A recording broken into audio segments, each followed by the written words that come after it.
one last principle and then a question that often comes up at this point. The principle is what I tend to call all skate. So let me tell you a little story. When I was in middle school, the thing to do was to go to the roller skate rink. Now, I was not much of a skater, but everyone was there, so I went there too. And I remember that the DJ, the announcer, would call out things like, "It's now couples skate time." And so if you had a date, you were encouraged to go out on the skate floor and skate romantically, whatever that means.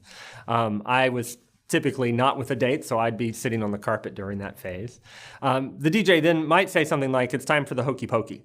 And so you could come out to the middle of the floor and do a little dance. And frankly, you had to have a certain kind of skill level in order to do the hokey pokey on roller skates. So again, I was usually sitting on the carpet. But then the announcer would say, "It's all skate." And what that meant was that everyone in the whole place was invited to skate. You didn't have to have a date. You didn't have to have any particular skill level. You just needed skates on your feet. Everyone was invited to participate. And when I think of practice and feedback, I think of this all skate metaphor. That ideally what we want is all of our students getting a chance to practice and getting feedback. And so as you think about some of the examples that I've shared here, whether it's the clicker questions or the doodles or the Twitter example or peer instruction, the idea is to invite all students to practice what they're learning and to get feedback. Now, the question that I usually get at this point when I talk with faculty about these ideas is the question of really coverage is what it comes down to.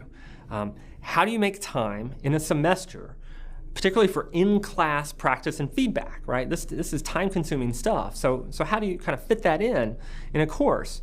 This can be particularly challenging in science courses that are sequenced. So there's a certain amount of material you need to cover in Chem 101 to prepare students for Chem 102, so you don't have a lot of flexibility in terms of time.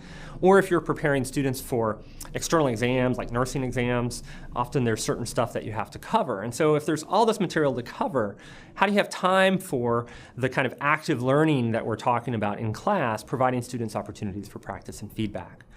This is a tough question, right? In some classes, there's just not a lot of time for this. But I would argue that just because you're covering something doesn't mean that the students are learning it, right? You might get through a lot of material in Chem 101, but if students can't do anything with that, then it doesn't really help them that much in Chem 102 anyway. Now, when I talk to instructors about dealing with this challenge, there's a couple of kind of strategies or ways they think about it.